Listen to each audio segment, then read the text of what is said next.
आज हम पढ़ेंगे विलोपन विधि। प्रश्नावली 2 या चैप्टर 1 का विलोपन विधि। विलोपन विधि जो होती है ना, वो दो चरों के रैखिक समीकरण को हल करने के लिए यूज़ होती है। इससे पहले हमने प्रतिस्थापन विधि पढ़ी थी, है ना। आज हम पढ़ेंगे विलोपन विधि। क्योंकि हम जानते हैं जो हमारा मानक समीकरण होता है, रैखिक समीकरण, वो कुछ इस तरह का होता है। a1x b1y प्लस, है ना, c2 is equal to 0। a2x plus b2y plus ये c1 होगा, ये c2 होगा, इज इक्वल टू 0। ये इक्वेशन 1 हो गया, इक्वेशन 2 हो गया। इससे पहले जब हमने विलोपन विधि पढ़ी थी तो हमने क्या किया था, इसके थ्रू एक समीकरण से हमने एक दूसरे चर के टर्म्स में वैल्यू निकाल के इसमें मान रखा था, वो विलोपन विधि थी, ठीक है। प्रतिस्थापन विधि थी। विलोपन विधि में हम क्या करते हैं, इन दोनों समीकरण है ना, अब देखो a1 और a2 की वैल्यू डिफरेंट होगी, b1 b2 की वैल्यू डिफरेंट होगी, c1 c2 की वैल्यू डिफरेंट होगी, ठीक। विलोपन विधि में क्या करना होता है, हमको दोनों समीकरणों को देखना होता है और हमको दोनों समीकरण में किसी भी एक इस कांस्टेंट की, इन दोनों में से या तो a1 a2 की वैल्यू को इक्वल कर लो या b1 b2 की वैल्यू को इक्वल कर लो। सपोज यहाँ पे 2 है, ठीक है, और यहाँ पे 4 है, तो मेरे को ना किसी एक को इक्वल करना है। तो मैं अगर यहाँ 2 से गुणा कर दूँ तो यहाँ 4 हो जाएगा और उसके बाद उस समीकरण को आपस में घटा देंगे हम, तो एक चर क्या हो जाएगा, वहाँ से विलोपित हो जाएगा, मतलब गायब हो जाएगा। हम उसको इक्वल करके क्या कर देते हैं, माइनस कर देते हैं, तो वो क्या हो जाता है, 0 हो जाता है। ऐसे करने पे वो 0 होगा ना, तो हमको सेकंड चर की वैल्यू मिल जाती है और एक मिला, फिर एक समीकरण में मान रख के दूसरा निकालना होता है, ठीक है। तो क्वेश्चन के हिसाब से समझते हैं। क्वेश्चन है x minus y minus 1 is equal to, ये फर्स्ट है, ये फर्स्ट इक्वेशन आपकी। सेकेंड इक्वेशन है 3x minus 2y is equal to 12, ठीक है। ये हो गई इक्वेशन 1, ये हो गई इक्वेशन 2। अब आप देखो कि अब मेरे को कोई भी एक समीकरण में कोई भी ये एक कांस्टेंट, या तो a1 a2 या b1 b2 क्या करना है, इक्वल करना है, ठीक है। तो आपकी चॉइस, आप किसी को भी इक्वल करके हटा सकते हो। सपोज मेरे को यहाँ पर 3 लाना है, तो वो कैसे इक्वल होगा, सिर्फ इसमें 3 का मल्टीप्लाई कैसे कर दूंगी, ये पॉसिबल नहीं है ना कि यहाँ पे मैं 3 कहाँ से ला दूँ, वो कहाँ से आ गया, ठीक है।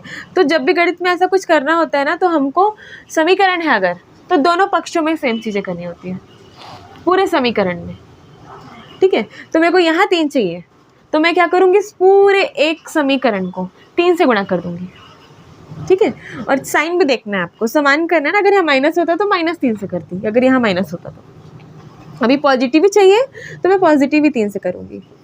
तो मैं यहाँ लिख देती हूँ समीकरण 1 में 3 का, है ना, 3 संख्या इसलिए ऐसे लिख देते हैं, 3 का गुणा करने पर,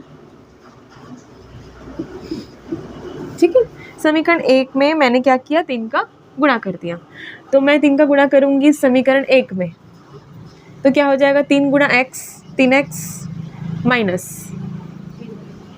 3 एकम 3 3y हो जाएगा, और ये यहाँ पर भी होगा 3 का गुणा, ठीक है ना, पूरे समीकरण में हो रहा है ना, तो -3।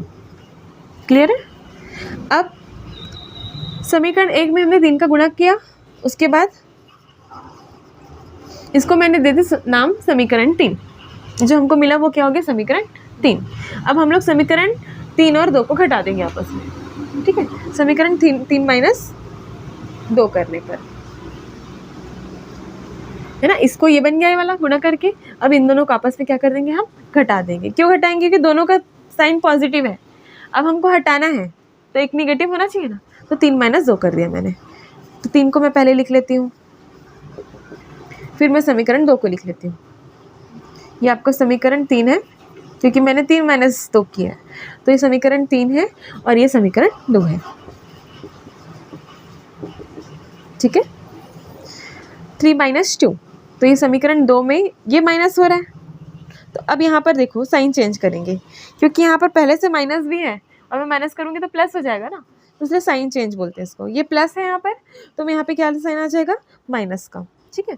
यहाँ माइनस है ऑलरेडी, फिर मैं माइनस करती हूँ, यहाँ माइनस लूँगी तो वो प्लस हो जाएगा ना, इसलिए मैं डायरेक्ट साइन चेंज कर रही हूँ। माइनस का क्या हो जाएगा, प्लस, यहाँ प्लस है तो क्या हो जाएगा, माइनस, ठीक है।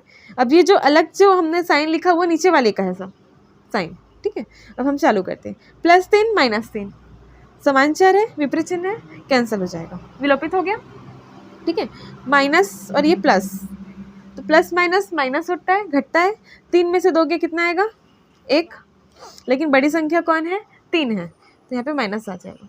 ठीक है, माइनस और माइनस प्लस हो जाएगा, जुड़ेगा, 12 में 3 जुड़ा कितना हो जाएगा 15। माइनस और माइनस जुड़ता तो है, लेकिन साइन किसका आता है माइनस का आता है, तो हम क्या करेंगे यहाँ पे माइनस का साइन लिखेंगे। ठीक है, अब दोनों साइड माइनस है तो माइनस माइनस आपका कैंसिल हो जाएगा, तो y की वैल्यू आ गई आपको 15। ठीक है, अब हमको किसकी वैल्यू चाहिए x की, तो हम क्या कर देंगे कोई भी एक समीकरण में क्या कर देंगे y का मान रख देंगे, जब तक छोटा समीकरण उसमें रख लेते हैं, ये छोटा सबसे समीकरण 1, तो मैं समीकरण 1 में क्या करूँगी y का मान रखूँगी। आप चाहो समीकरण 1 में रखो, 2 में रखो, 3 में रखो, सब में आपको मान मिलने वाला है। ठीक है, तो मैं समीकरण 1 में रख रही हूँ क्योंकि हमको उसमें ज़्यादा कैलकुलेशन नहीं करनी पड़ेगी। ठीक है, समीकरण 1 में y का मान रखने पर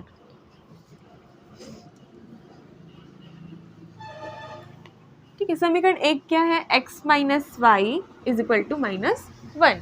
ठीक, तो x की वैल्यू हमको नहीं पता तो x को x लिखेंगे, y की वैल्यू हमको पता है जो कि 15 है -1। अब हमको x की वैल्यू चाहिए, जो भी इसके साथ होगा उसको दूसरी साइड में पक्षांतर कर देंगे। ठीक है, तो -15 है, उस पक्ष में जाएगा तो क्या हो जाएगा +15 हो जाएगा। ठीक, अब 15 - 1 कितना हो जाता है 14। ठीक है, इस तरह से आपको x की वैल्यू मिल गई 14 और y की वैल्यू मिल गई 15। जब हमने प्रीवियसली सॉल्व किया था तो प्रतिस्थापन में भी यही आंसर मिला था हमें फर्स्ट क्वेश्चन का, तो मतलब हमारी विधि सॉल्व हो गया। मतलब बोलने का मतलब ये है कि आप प्रतिस्थापन से सॉल्व करो या विलोपन से सॉल्व करो, आपको आंसर वही मिलने वाला है। ठीक है, ये सिर्फ एक मेथड है, इससे आंसर में कोई चेंज नहीं आता, एक मेथड।